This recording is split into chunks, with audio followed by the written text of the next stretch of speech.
1944 was 'n bloeitydperk vir gemeentevorming in die NG Kerk van die Oud-Transvaal, waar tydens 15 gemeentes gevestig is, en Ferndale en Randburg was een.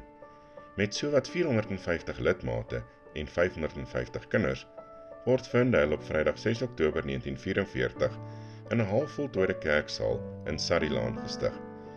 Die moedergemeente Linden het as bruidskat die halfvoltooide kerksaal, wat vir byna 20 jaar as kerkgebou gedien het, en 'n erf op die hoek van York en Dover aan Ferndale geskenk. Die Ferndale area was in daardie jare in akkererwe opverdeel en gekenmerk deur vrugtebome en blomplase.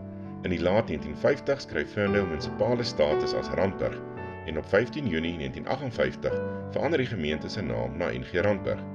In hierdie tyd het 'n groothartige meneer Joubert van die Tzaneen distrik mingerhoutbome aan die kerk vir die bou van kerkbanke geskenk.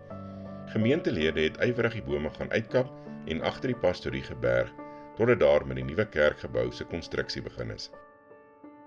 Die sooie vir die amptelike kerkgebou met 'n tenderbedrag van 56.240 word op 19 September 1959 gespit. Die gemeenskap werk geesdriftig saam om fondse in te samel vir die ideaal van 'n eie kerkgebou, en op 20 Augustus 1960 word die nuwe afbetaalde kerkgebou op die hoek van Kentlaan en Hielstraat met feestelike dankbaarheid in gebruik geneem.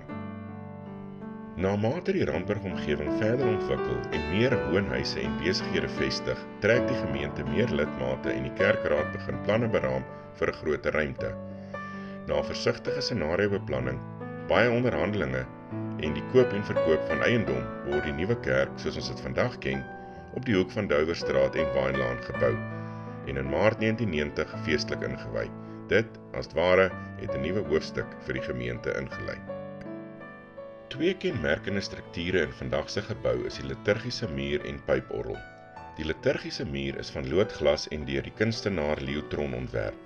Die 5 panele stel Jesus aan die woord en verteenwoordig die kroon van die skepping, die ware wingerdstok, die lig vir die wêreld, sy opstanding en die lewe, en Jesus se mag in die hemel en op aarde. Die pyporgel wat uit die vorige kerkgebou gebring is tussen 1998 en 2001 uitgebrei en herontwerp deur Siegfried Pretsch, die gemeente se orgelis sedert 1998.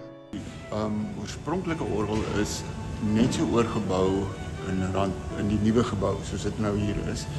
En die orgel was vir 'n baie kleiner ruimte ontwerp, die aanvanklike orgel. So in jaar 2000 is die orgel herbou en daar is 1, 2, 3, 4, 5, 6 nuwe registers bygevoeg en ruimte gelaat vir nog 3 verdere registers. Ek het voor Servaas begin die 1 Maart 1998 en toe was ek vir 'n rukkie weg, 2004 tot 10 en toe het ek weer begin speel van